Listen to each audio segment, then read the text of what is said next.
During his sit-down interview with Michael Cole, Cody Rhodes said, "You know it feels good to slap your boss." And meanwhile, almost 1,100 miles away in Chicago, Illinois, CM Punk was sitting there watching Raw thinking, oh, but when I get in a fight near my boss, he's in fear for his life and he has to fire me with cause. But now I'm back to being the best in the world in a bigger company, drawing bigger ratings. And meanwhile, what is Tony Khan saying over here? Thanks, guys. I'm John Recton with my review of WWE Raw from the Toyota Center in Houston, Texas. No Paul Bosch to save this goddamn show. Whew, if Paul Bosch had seen this show, he would have just flapped his ears and flown away. Rest in peace, Paul Bosch. Poor guy. I think he's been dead for about 35 years by this point. Anyway, nevertheless, Paul Bosch was nowhere near this. Was the ghost of Paul Bosch around this? Nope, this wasn't the Sam Houston Coliseum or the Summit. Does anybody have any goddamn clue who Paul Bosch is? I mean, maybe 5 viewers have a clue who he is and was. He was the guy, actually, that introduced Stu to Helen. So we wouldn't have had the Hart family if it hadn't been for Paul Bosch and his Dumbo-sized ears. Again, rest in peace, Paul Bosch. Speaking of rest in peace mentions, Akira Toriyama, creator of Dragon Ball Z, passed away at age 68. So close. I'm sorry. I'm so sorry. But, you know, the man created Dragon Ball Z. We wouldn't have gotten Dragon Ball Z Abridged. We wouldn't have found out how Goku got a muffin because that guy didn't install a muffin button. It's like, hey, the battlefield's no place for women, yet you're still here. Dragon Ball Z Abridged is great. Hey, Vegeta, doesn't this guy look like the one that, that I used to beat up? Hey, Vegeta. God damn it, Nappa. Oh, that's right. Good old God damn it, Nappa. Where's my Sensu Bean? Sensu Bean! Okay, enough DBZ abridged references. But Akira Toriyama, very well respected. Okay, Mr. Popo design. Probably not the best in hindsight. All these squares make a circle. I'm done with the Dragon Ball Z abridged quotes. Kami, I need you to tell me that I can leave the lookout when I want to. Mr. Popo, you can leave the lookout. Bitch, don't tell me what to do! If it hadn't been for Derb, a.k.a. Chris, my best friend, my brother for life, I would have never found out about that show. Rest in peace, Akira Toriyama. Really very influential. And also, just came across the wire, Eric Carmen, the man that created Hungry Eyes, and now they're Hungry Shut Eyes. I'm sorry, Dick. What the hell's wrong with me? So this review is actually going to be up hours later because tonight was another Regal Mystery movie. Last week was One Life with Anthony Hopkins. It was based on a true story, and sure, it seems like a movie I want to watch at home later, because I've watched enough dramas, enough realistic stuff, and enough true stories that depress me and maybe want to walk in front of a bus. Don't do that. Life is worth living. And so this week, it was PG-13. I'm like, oh boy, it could be something. It was Arthur the King, the dog movie with Mark Wahlberg. And it was based on a true story. I've seen enough based on a true story stuff.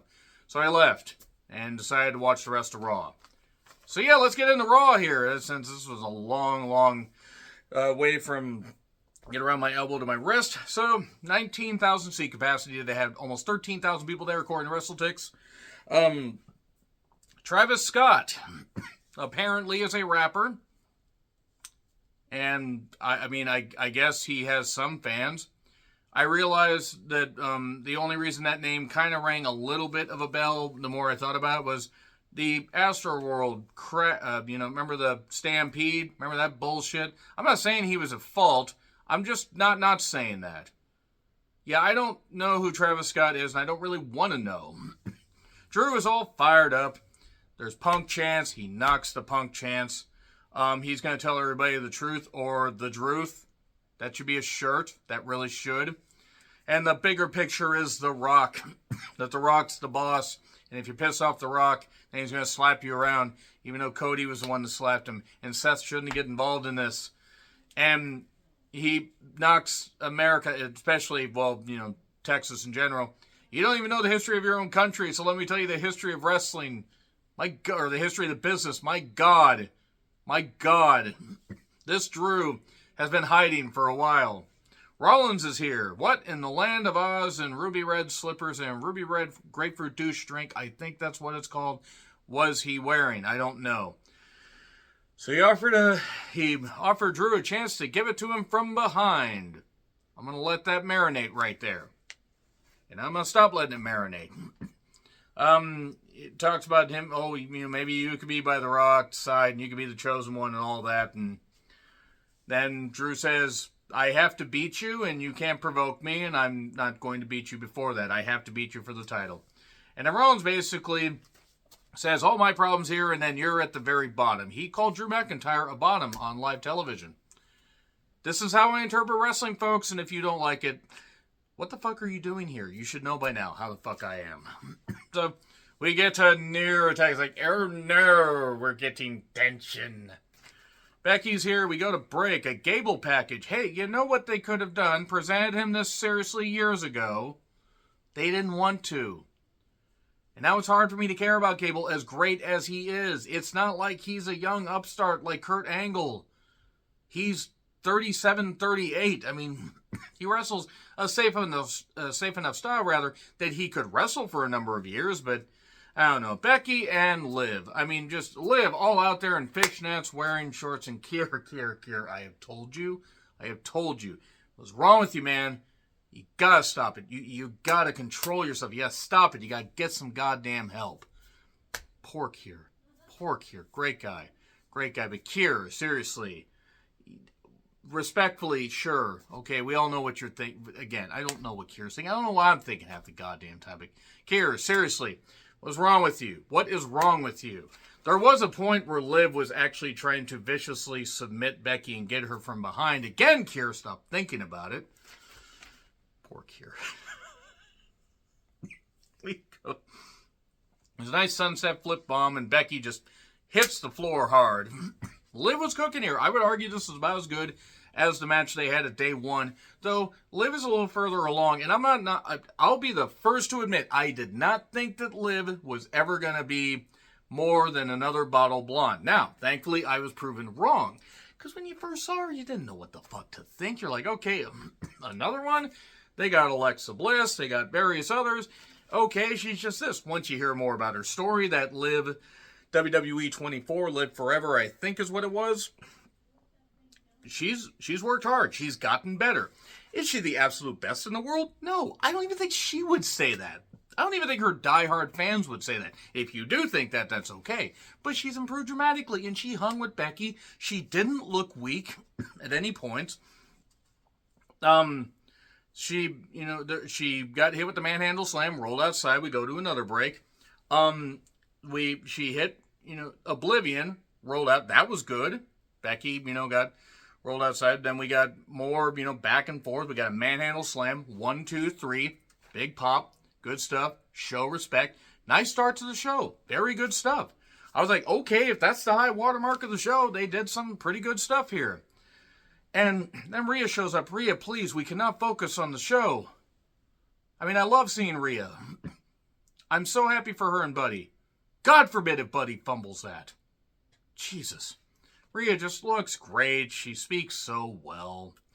Liv basically implies that, she's not done with her. She's not finished with her. She's not finished getting ready to top Mommy. No, Kier. No. No. No, you will not. You will not. Again, poor Kier. So, she gets snide with Becky. Becky basically, talked about playing a seed and growing into a tree. That's when she became a mother. I'm a terrible person. And then when people believe me, I'm good. When people doubt me, I'm great. Good stuff. So far, we're doing pretty well. Pierce and Aldis then announced Judgment Day versus 5 other teams in a 6-pack ladder match at WrestleMania. Fuck you and your clustered bullshit. Stupid wrestling. I love wrestling, but I hate it when it gets this clustered. If I hate it in New Japan, if I hate it in AEW, if I hate it when they did cluster shit in WCW because it got overdone, I'm going to hate it here. Jesus, this is going to be a mess. It's going to be like 5 people getting injured here. Qualifying matches over the next couple weeks or next week.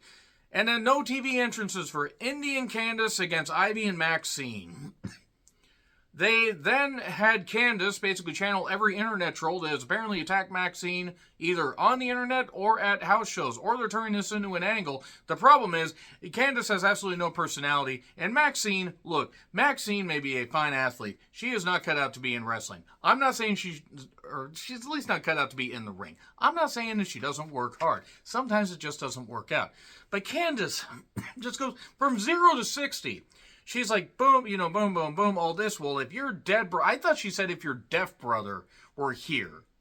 Well, if her deaf brother were there, he wouldn't be able to hear any of this stuff. Said dead brother. What did 0 to 60? They didn't even build any of this stuff. Did Maxine run over Candace's, garden gnome? How was Gargano there? I just don't get it. And then Maxine has to fake act being upset. And look, if she lost her brother, I don't really know if we need to use that in this angle for no reason. But Indy pinned Maxine. Again, if Maxine's not cut up to be in the ring, that's one thing, but okay. And I'm sorry, Candace displaying personality. How quaint. Balor and Priest are pissed off.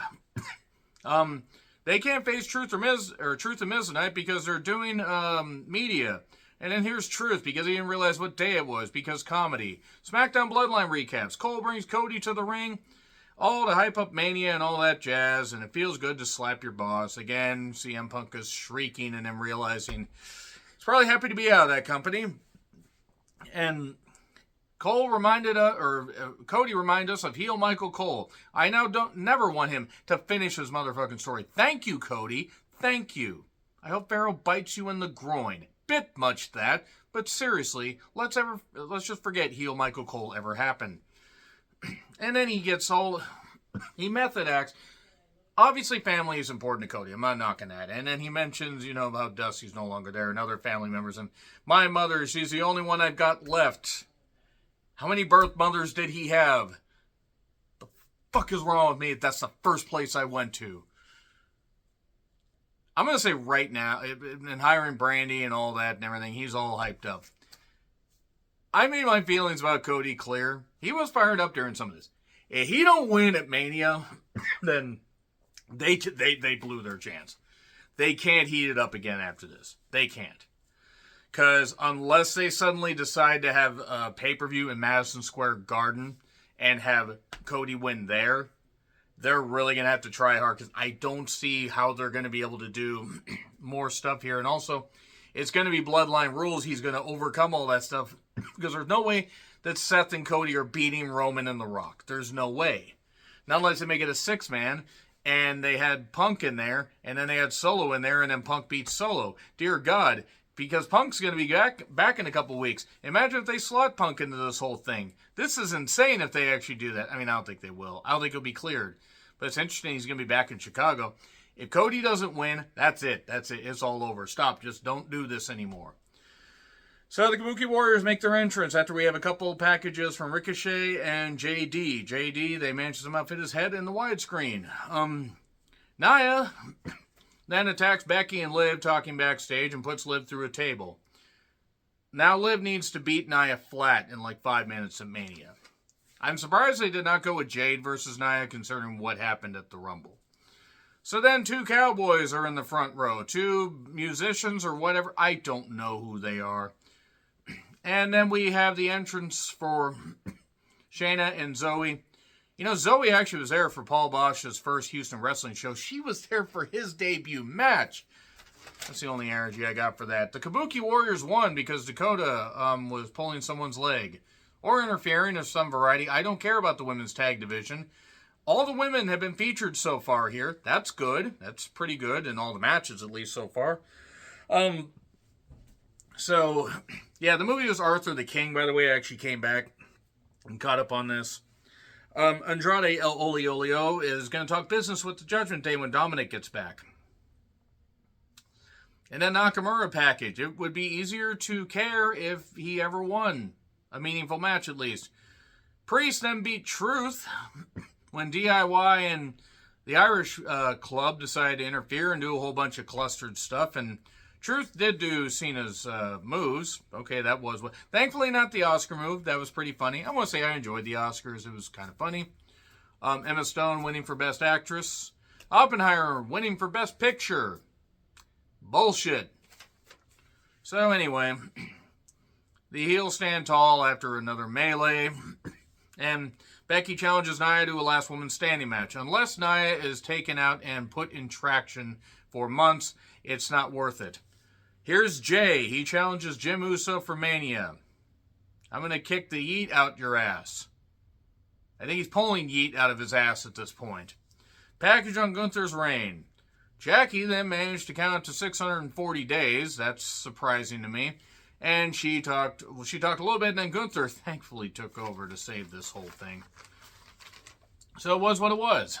Gunther is very well spoken, great promo, great throwback to the 50s and 60s. And then Muhammad Ali is going in the WWE Hall of Fame. I'm not going to lie, I thought he was in there already. The guy, faced off against Gorilla Monsoon. The guy also faced off against Antonio Inoki in a match that not many people really praised highly. Qualifying tag matches for next week. New Day versus Alpha Academy. DIY versus the Creeds. Truth and Miz versus Indus Sher. Gee, I wonder who the fuck's going to win those. Punk Chicago in 2 weeks. Cody Jinks. Who? Why does he look like the disheveled brother of like one of the Devil's Rejects? He looks like Sid Haig after he died. I don't know who Cody Jinks is, and I just totally dumped on him. Gauntlet match. Number 1 contendership for the Intercontinental Championship on the line. Ricochet, JD, Here Comes Bronson, Sammy, Nakamura, and Gable. 45 minutes left. Here's my review of it.